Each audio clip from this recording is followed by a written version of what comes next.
l'enseignement de Jésus au moment où l'homme de Dieu, le Dieu puissant, le Dieu sauveur, a quitté la Galilée et il est venu dans le territoire de la Judée, en dehors, c'est-à-dire hors, derrière le Jourdain. Ce démon a été merveillé, très émerveillé par la présence, par l'enseignement d'Emmanuel. Alléluia. Alors, Jésus étant sur le territoire de la Judée, ce jeune homme s'approche de lui. Parce qu'il est merveillé par cet enseignement, il s'approche de lui pour lui dire, pour lui demander, Seigneur, que faut-il que je fasse pour hériter du royaume de Dieu. On va lire cela dans Luc au chapitre 18, verset 16 à 17. On va demander au pasteur de lire cela. Luc chapitre 18, verset 16 à 17. Oui. Et Jésus le fit appeler. Et dit, laissez venir à moi les petits enfants. Amen. Et ne les empêchez Péchez pas. pas. Car le royaume de Dieu est pour leur pareil. Amen, amen. Oui, on continue. Au verset 17. En vérité, je vous le dis, quiconque ne recevra pas le royaume de Dieu comme un petit enfant, n'y entrera point. Alléluia. Alléluia. On va s'asseoir. Et donc, quand Jésus est arrivé sur le territoire de la Judée, étant en train d'enseigner, les disciples ont commencé à refouler les enfants qui venaient à lui. Il a commencé à refouler les enfants qui venaient à lui. Et il dit, non, n'empêchez pas les enfants de venir à moi, car le royaume des cieux est pour eux. Celui qui fera comme ces petits enfants pourront hériter du royaume de Dieu. Alléluia. Il dit, ne les empêchez point. Celui qui se comporte comme un enfant pourra hériter du royaume de Dieu. Alors, ce jeune homme, il y a un jeune homme dans la foule qui a été frappé par l'enseignement de Jésus. Et il décide de rencontrer Jésus. Il décide d'échanger avec lui. Il décide véritablement de pouvoir avoir une connaissance de sa part. Alléluia. Parce qu'il est frappé par une chose. Le fait de faire comme un enfant. Mais la deuxième chose, c'est d'hériter du royaume de Dieu. Alors, il approche et il cherche à converser avec Jésus.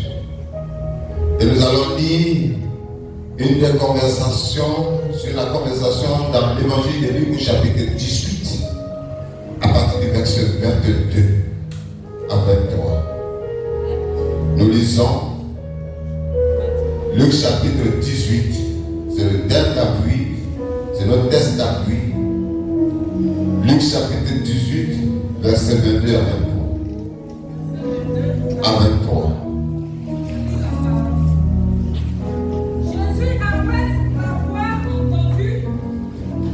Jésus, après l'avoir entendu, lui dit, il te manque encore une chose.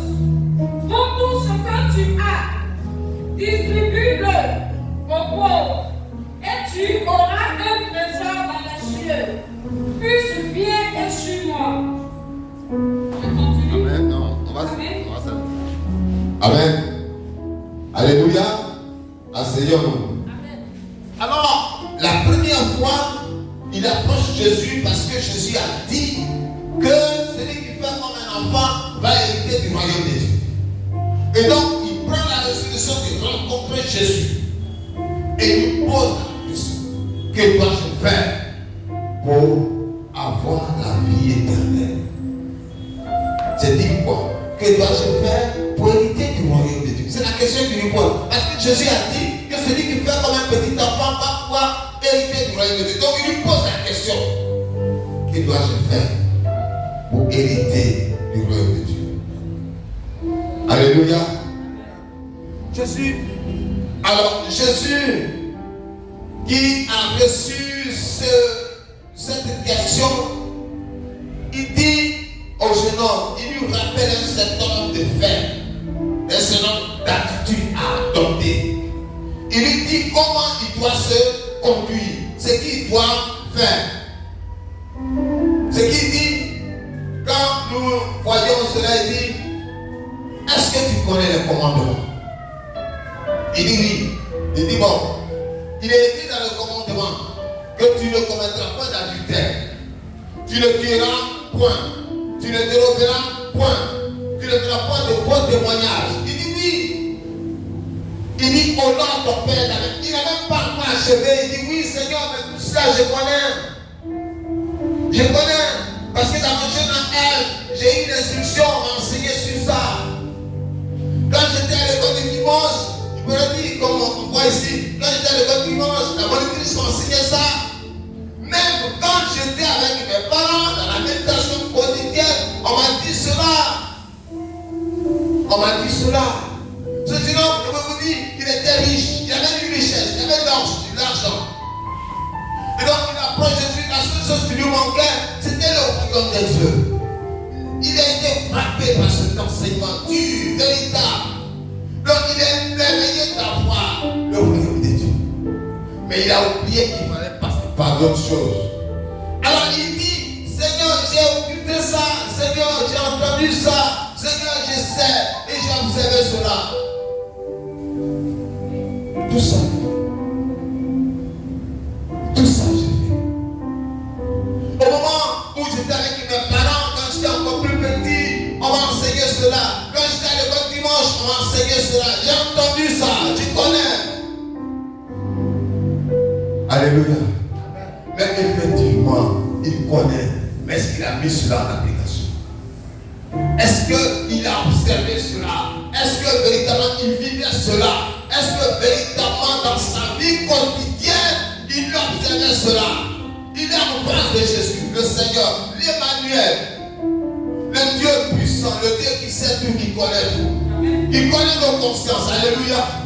Il sait ce que nous vivons. Rien ne lui échappe, il est le Dieu vivant. Il se retrouve devant le Seigneur. Alors, je vais revenir à un peu, ce qu'il a aimé venir sur lui, dit, bon maître. Il est un bon enseignant. Jésus dit, qui est bon?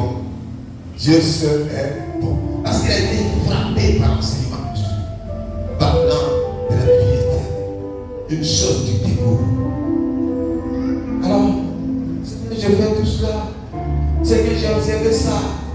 C'est que rien ne manque. Je connais tout ça. Si tu veux parler, dis comment. Il n'a pas laissé Jésus achever. Il dit non, je connais tout ça. On m'a dit enseigner cela, je connais. Mais est-ce que véritablement la chose était mise en application? Alors Jésus revient dessus, il dit, bon, tu penses connaître ce que je vais te dire, c'est que vends tous tes biens, vends ta richesse, donne-le aux pauvres et viens sur moi. Voilà l'enseignement qu'il donne. Évidemment, Jésus lui dit cela. Jésus lui donne véritablement il lui fait un rappel, mais surtout, il donne une condition véritable de pouvoir le suivre. Une condition véritable de pouvoir véritablement marcher selon lui. Une condition véritable pour qu'il puisse véritablement hériter du royaume de Dieu. Il dit, lève tes biens, vends-le, donne-le aux pauvres. Et toi, viens et suis-moi. Alléluia. Une révélation de difficulté. Une révélation de difficulté. Une révélation, dis avec moi, une révélation de difficulté.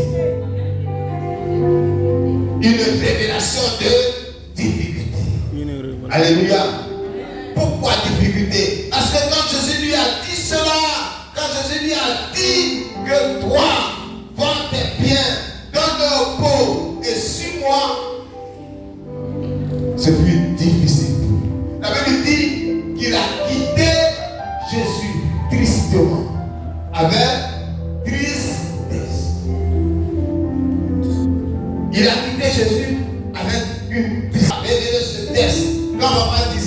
que apôtre, je ne suis pas là. Tu as le programme de vendredi. La question que je me suis posée, quand le Seigneur m'a révélé ce texte, je me suis demandé, est-ce que la richesse n'était pas importante? Ici, on parle de richesse. On a besoin d'argent pour fonctionner. La société a besoin d'argent. Chacun de nous a besoin d'argent pour subvenir aux besoins de sa famille. Alléluia. Amen. Et donc, la richesse est importante. Pourquoi Jésus dit qu'il faut qu'il se débarrasse de sa richesse et puisse le suivre. Alléluia. Amen. Il donne tout cela aux pauvres et puis le suit. Frère, il est important que chacun de nous réfléchisse véritablement. Parce qu'il a été triste. Il va se débarrasser de sa richesse. Mais quand je me présente, en tant qu'homme, ce qui fait ma valeur première, c'est mon argent. Mais comment se fait-il que ce qui fait ma valeur première, je puisse me débarrasser de cela? Pourquoi Jésus demande-t-il que je me débarrasse de mon argent? Pourtant, c'est ça qui fait ma valeur première.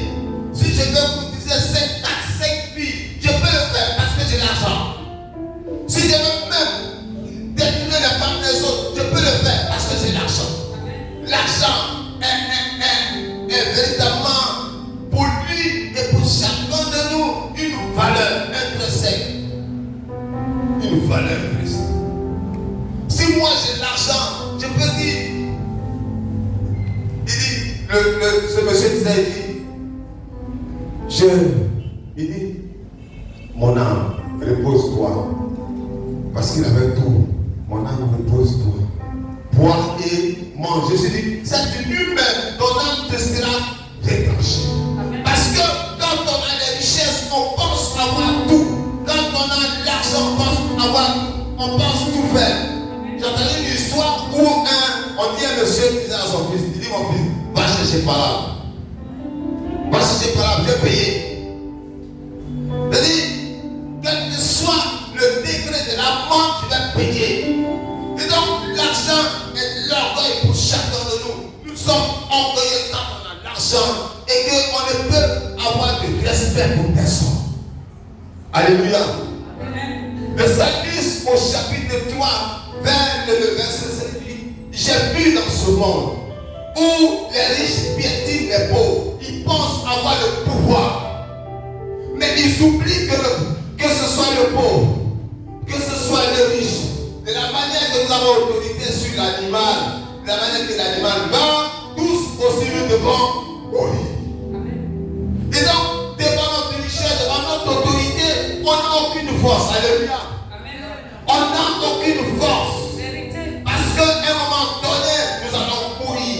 À un moment donné, nous allons connaître la mort comme un animal. Alléluia. Et donc, devant la richesse, les uns et les autres se voient supérieurs aux autres. Alors le jeune homme fut très triste. Et il a quitté Jésus. Jésus dit, il sera difficile. Il est difficile pour un homme d'entrer au royaume des cieux. Un homme riche d'entrer au royaume des cieux. Alléluia. Alléluia. Frère, si ce jeune homme, par son argent, par sa valeur, l'argent qui fait sa valeur, si Jésus lui demande de se débarrasser de cet argent, comme l'avait dit tout à l'heure, c'est le fait que l'argent pouvait le détourner de la voie du Seigneur. Jésus voyait qu'avec son argent, il avait une attitude qui ne lui permettait pas véritablement de le suivre, d'observer ses commandements, d'être fidèle à lui. Il ne travaillait que par son argent. Alléluia. Alléluia. Mais Jésus parle de l'argent. Mais notre argent aujourd'hui, c'est quoi? Ce qui nous permet véritablement de suivre Jésus. Notre argent aujourd'hui, c'est quoi? L'homme disait, Certaines personnes disent, c'est comme ça que je suis. C'est comme ça que je suis né. Personne ne peut me changer. C'est comme ça que je suis. C'est comme ça que je parle. Personne ne peut changer mon attitude. Et quand on parle à notre ami, on est orgueilleux. Par nos paroles, on blesse les autres. Amen. On blesse notre frère, notre soeur, notre ami. On le blesse par nos paroles. Ce qui sort de notre bouche est iniquité. Amen. Mais si on ne se débarrasse pas de cela, on ne peut pas hériter du royaume de Dieu. Vérité. Alléluia. Amen. On pense véritablement avoir le pouvoir. Et souvent même, il y a certaines personnes qu'on loue. Quand il y a un problème, je leur dis, viens, tu vas dire la vérité. On dit que moi j'ai dit la vérité. J'ai dit la vérité. Quelle vérité penses-tu qu'elle est vraie? C'est quand tu offenses, quand tu dis mauvais, quand tu adresses une mauvaise parole à ton ami, que tu penses que c'est une vérité. C'est pour nous une richesse. On pense que c'est pour nous une richesse, notre valeur chrétienne. Je disais ici un jour qu'il y a un homme qui avait sa maison. Sa maison était tombée, il a commencé à construire la maison. Et puis, il a commencé à mettre le banco. Et un jour, il va au champ. Il avait déjà mis les portes, le banco n'était pas encore sec. Il va au champ, il tue une gazelle. Alléluia. Une gazelle. Un gros animal. Il vient, il laisse ça au champ, là-bas, il dit à sa femme, on a commencé à arranger l'homme. Parce qu'il était chez son frère. Et donc, pour ne pas partager l'animal avec son frère, alors il dit à sa femme, on a qu'à plier nos bagages. La femme dit quoi? La femme dit, plier nos bagages. Le banco n'était pas sec, ils sont entrés dans la maison. Et il a fait venir son gibier à la maison. Dis avec moi là, méchanceté. Le manque de partage. Son frère qui a hébergé pendant des jours, des mois, il dit aujourd'hui au moins il tue un animal, il ne veut plus partager avec son frère. Et il va à la maison. Et vous savez que quand la maison, tu fais la grande porte, mais les autres chambres là, tant qu'il n'y a pas de possibilité, tu mets un rideau. Et donc, il était dans sa chambre et son ami du village apparaît. Mais au moment où il était dans la chambre, il s'est mis à genoux. Il dit, Seigneur, tu me connais comme ça, hein? Tu me connais avec ma méchanceté. Ne me sanctionne pas dans ma méchanceté. Seigneur, tu me connais comme ça. Tu me connais dans ma méchanceté. Ne me sanctionne pas dans ma méchanceté. Et au moment où il était en train de prier, son ami du village écoutait. Il finit de prier. Il disait, mon ami, tu es là? Oui. J'étais là, tu avais ta prière de méchanceté là. Et tu as adressé à Dieu. On n'arrive pas à se découvrir de certaines attitudes que nous avons. On n'a pas l'esprit de partage. La méchanceté nous habite de tel point que nous sommes à l'image de ce jeune homme. Nous sommes à l'image de ce jeune homme. Jésus lui dit, va, vendre tes biens, donne un pauvre et suis-moi. Mais si nous sommes dans cette attitude, est-ce que réellement nous suivons Jésus? On peut dire, on entend, est-ce que nous appliquons? Est-ce que nous vivons cela? Est-ce que cela véritablement est dans notre vie? Quand tu vois ta camarade venir, tu caches ton morceau de pain. Elle aime trop rendre visite aux gens. Elle aime rendre visite aux gens. Là, on va manger son petit riz. Voilà, encore il apparaît. On n'a pas d'esprit de partage. Et la méchanceté fait en sorte que la sorcellerie entre dans notre vie parce qu'on est tellement méchant qu'on veut du mal de l'autre. On ne pense même plus du bien de l'autre. Va et vends tous tes biens. Alléluia. Alléluia. Amen. Frère, il y a beaucoup de choses que nous vivons. Oh. Jésus a souligné dans cet espace l'adultère. L'adultère. Il y a certains hommes, c'est la même chose. Certains hommes qui disent, il y a des expressions comme argument qu'on emploie quelquefois. On dit, est-ce que c'est tous les jours qu'on mange du riz? Hein? Quand tu manges du riz, il faut manger un peu de foot, il faut manger un peu de blagari, il faut manger quoi encore? Du thon. Est-ce que c'est tous les jours qu'on mange du riz? Quand on veut aller chercher, on veut quitter son foyer pour aller chercher une autre fille quelque part, on trouve que ça, ce qu'on a à la maison, c'est toujours du riz. On ne peut pas manger du riz tous les jours. Amen. Et ça est dans notre sang. Et cela fait que cela est un problème difficile. Comme on dit, ce sont des moments qui nous empêchent d'entrer dans nos révélations. Jésus donne une révélation difficile à ce jeune homme. Une révélation de difficulté. Débarrasse-toi de cela et viens sur moi. On a des problèmes. On a nos femmes à la maison et puis nos yeux sont fermés.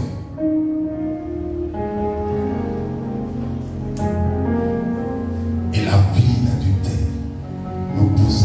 Mais ce n'est pas seulement que les hommes. Il y a un de mes cousins qui disait, il allait chez sa grande soeur, Avignon, tu le connais? Yaï Séverin, il a dit sa grande soeur, et puis sa grande soeur appelle, on appelle, il dit à sa grande soeur, tu peux vous dire, oh, Avignon ici c'est l'autre habitude, l'homme là il vient ici, il dort seulement, qu'est-ce qu'il va me faire? C'est là-bas que je peux avoir ma solution. Elle quitte son foyer, elle va coucher avec les yeux à Dieu. Et quand ça y est dans notre sang, ça y est dans notre ADN, c'est difficile de s'en débarrasser. Mais Jésus dit, laisse cela et suis-moi. On a ça comme difficulté. Bon, on se dit, comme on est femme, que quand mon mari sort, moi aussi je vais sortir. Quelle autorité as-tu dessus? Va et vends tous tes biens et suis. Il y a tous ces problèmes que nous vivons. Il y a ça qui fait pour nous une richesse, une valeur. Quand on s'habille en tant que jeune fille, qu'on passe, ça fait notre valeur. Et quand quelqu'un nous souffre, quelqu'un voulait bien nous rencontrer, on a nos oreilles tendues vers les jeunes garçons. On a nos oreilles tendues. Et on est empressé de courir vers eux. Jésus, ce soir, nous demande d'abandonner tout cela. L'impudicité. Va, ceux qui pensent que tu penses que cela est pour toi une valeur. Cela que tu penses est pour toi une valeur. Va tout cela, débarrasse-toi de cela et viens ici, Jésus. Amen. C'est vu un contraste pour le jeune homme de se débarrasser. Ça a été pour lui une difficulté. Est-ce choisir sa richesse? Est-ce choisir Jésus? Et bien pour finir, il a choisi sa richesse parce qu'il a quitté Jésus Christ. Je pense que pour nous, ce n'est pas le cas. Ce n'est pas le cas. Ce n'est pas le cas. Alléluia. Ce n'est pas le cas.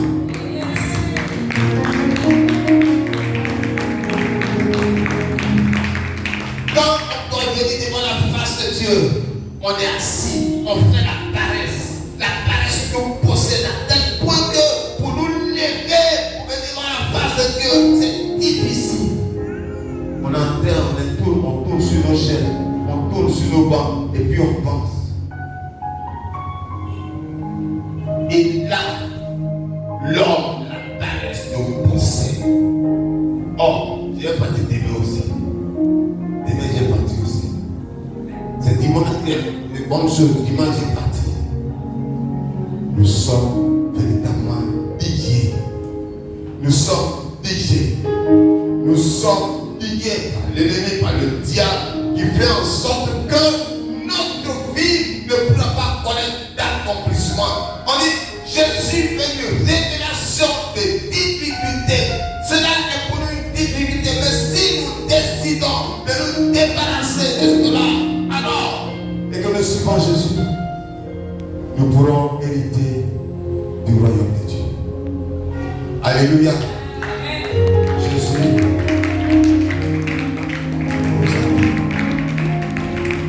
Jésus, mon ami, lève-toi. Laisse-moi demander. Oui, lève-toi. Dis-moi ce que tu étais en train de faire à la maison. Dis-moi. Tu as vu que l'homme t'a loué, l'homme t'a possédé, l'homme t'a retenu. Mais si là, le diable venait. Et si là, les forces du mal venaient. Non. Il faut que notre vie soit une vie d'engagement. Une vie de relation véritable. Jésus nous invite à pouvoir le suivre. Jésus nous invite à l'aimer. C'est pourquoi le Seigneur a voulu que nous puissions chanter de manière. Le Dieu puissant est avec nous. Il nous appelle à nous servir. Il nous appelle à nous accrocher à lui. Il nous appelle à nous débarrasser de ces forces qui sont pour nous un poids, qui font qu'il y a des blocages dans notre vie. Alléluia. Qui font que véritablement on ne peut pas le suivre correctement. Parce que si nous baignons dans cet état d'attitude, dans cet état de péché, dans une vie de désordre, une vie qui ne glorifie pas le Seigneur, alors, frère, ne pensons pas que nous pourrons hériter du royaume de Dieu.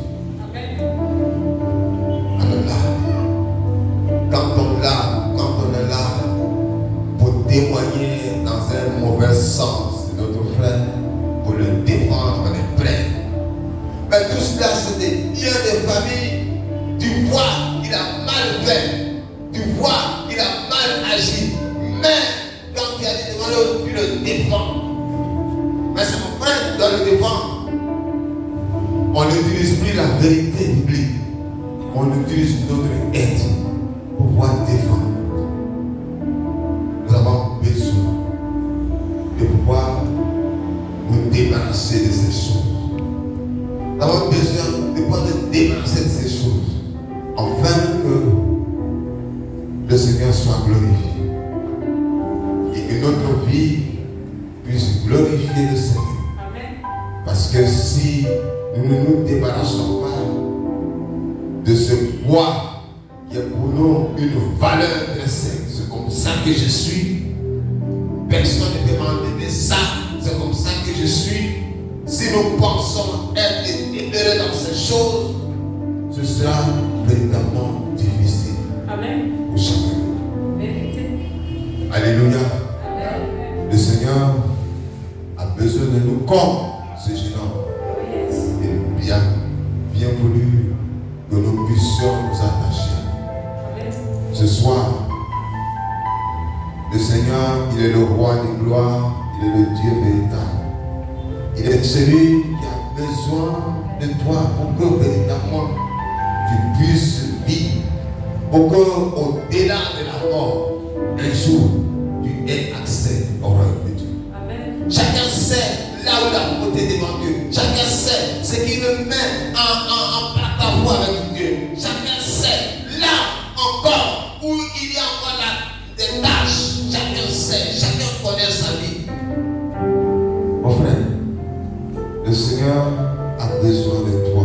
Amen. Il dit à ce jeune homme, va, vends tes biens, dans leur peau, et suis.